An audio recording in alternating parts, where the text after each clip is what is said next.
Narito naman ang iba pang balita sa Mindanao, hatid ni Tek Ocampo. Natabunan ng lupa ang isang kalsada sa barangay Lower Sibatang, Pagadian City, Zamboanga del Sur dahil sa landslide. Ayon sa City Disaster Risk Reduction and Management Office, lumambot ang lupa mula sa mataas na bahagi ng barangay dahil sa walang tigil na pagulan.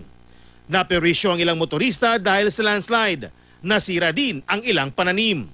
Nagsagawa na ng clearing operation ang CDRRMO at City Engineers Office. Wala namang nasugatan sa insidente.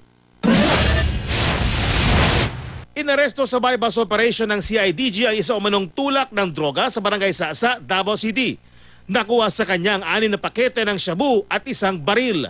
Ayon sa pulisya, matagalan nilang minamanmanan ng suspect na nagsusupply daw ng iligal na droga sa isang drug group.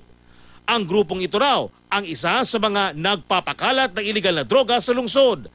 Hindi nagbigay ng pahayag ang suspect. Inaresto rin ang 2 pa umanong tulak ng droga sa hiwalay na operasyon ng CIDG sa parehong lungsod. Nakuha sa kanilang isang pakete ng shabu at 3 baril.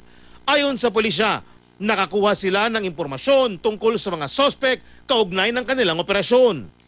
Hindi nagbigay ng pahayag ang mga suspect. Inaresto sa isang bypass operation ng isang tulak umano ng droga sa Kalinan sa parehong lungsod.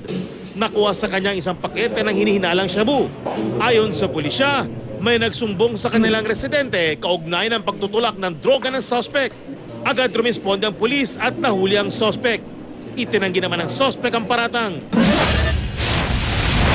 Nagkabanggaan ng isang kotse at isang pampaserong van sa Davao City. Ayon sa isang saksi, paliko sa isang kalsada ang van nang mabangga ito ng kotseng minamaneho ng isang foreigner.